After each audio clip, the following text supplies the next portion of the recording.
Greetings, Katze.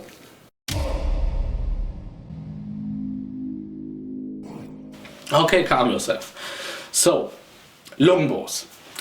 I mentioned this in my first longbow video. When you kinda talk or read or hear something about the 100 Years' War or about the longbow and his role in this war, then often the question comes up why the French not adapt longbows, why they not use them, and if they were so good. And then mostly, not every time, but mostly the answer you get is like, oh, it takes so much training to have good longbowmen, to master the longbow, and therefore this is the reason. And yeah, it's sad how it's often displayed. Really like, oh, it takes a lot of training, so no. And you kind of ask yourself, but couldn't they train the people? And this is not answered. So basically, this is kind of half true, this statement, because yeah, it takes a lot of training. I mentioned this earlier, that for the muscles, for your bones, your muscle memory, not so much for really the skill to use the bow and kind of a sense of aiming and sense of having feeling for the range of the weapon and everything, but really to use this weapon over and over again throughout a military campaign. So through every week, every month and so on, and for hours sometimes. So, also hours straight. And this is so where I say, okay, training is a factor. You can't just give people a longbow and now they are effective. But also because the longbow isn't such an advantage. The longbow for itself didn't have so much power that you really say, give a man a longbow and he will defeat everybody. I mean, actually every shield can easily defend against a longbow. Not every type of armor, this is true. But actually later types of armor, and not like Renaissance type, just in the 100 Years' War, you can like defend yourself extremely good with just your armor against longbows, even on a close range. And actually already a gambeson is a good protection against a longbow on a mid-range or on a longer range. Not the closest one, but therefore you see the longbow for itself don't have such much power. And just I try to look for this video for my clothes where he really shoot at a gambeson, and then I put it in the description if I found it. But basically this is now what I mean. The bow for itself don't have so much power that you really say you shoot at an army and oh, somebody died instantly.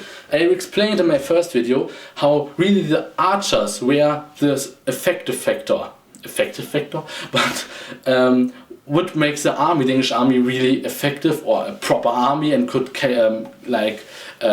be a rival to other armies, like to really beat the French. But like I mentioned, there were battles where the English lost, where the longbow failed, and therefore it's not like the longbow for itself is this big deal. And we know that the archers also fight in melee, because they had relatively well armor, they had good melee weapons like swords, bucklers and everything. And this is the reason why I called them like light special troops, because they weren't made to hold up an enemy line or to form a battlefront or whatever, or to fight against cavalry charges, but you could use them as skirmishers, at just ranged troops, and to harass the enemy, to flank them, to support the battle line of your own and everything. So, and why the French just not use the same? Is pretty easy actually, and pretty, I think, obvious kinda, but the thing is, therefore, just as a quick note, I mentioned this also in my first video, that England didn't have so much wealthy landowners and not so much really landowners, so they didn't have so much men-at-arms and knights, and therefore not enough also with horses for a cavalry force. This is the reason why they kind of go to the peasantry and took a bulk of the army from there.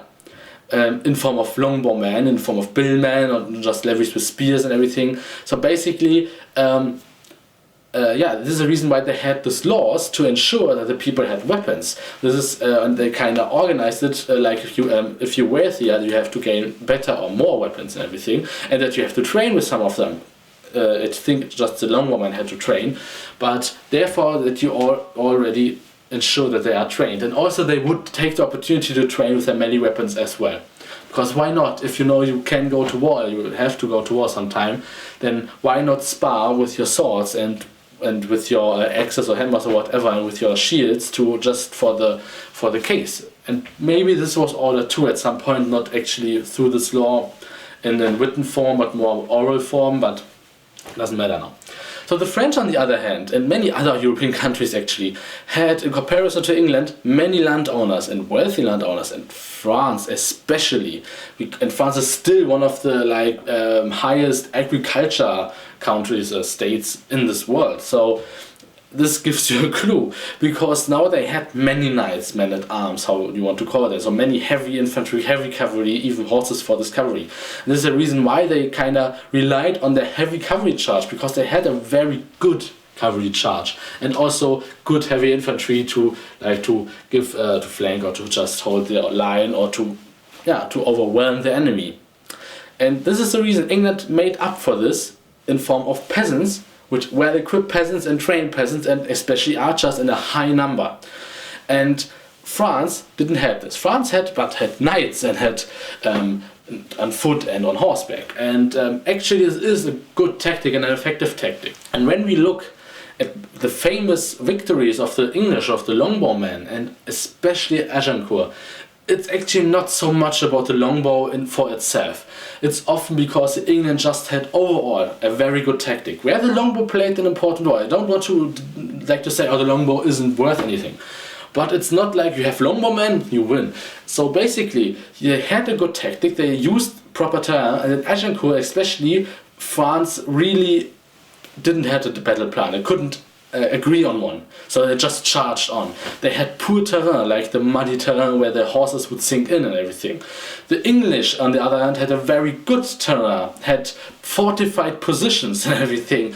I kind of say, I don't think that Agincourt is an impressive victory, because the English had so many advantages, and the French put themselves some times themselves at so much disadvantages that I kind of say, you had to win as England. So, and this is the thing, the longbow for itself wasn't effective. This is what you could actually see.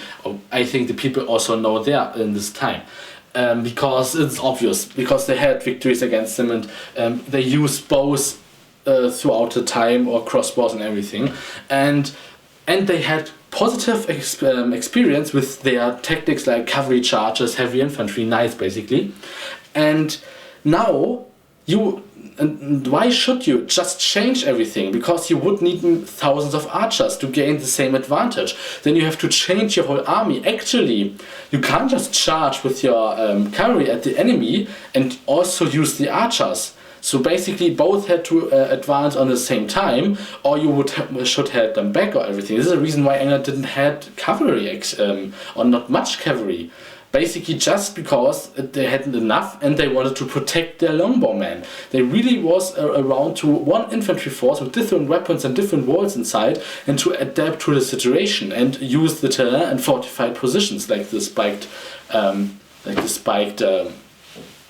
you know what I mean, the wooden spikes they put on in the ground.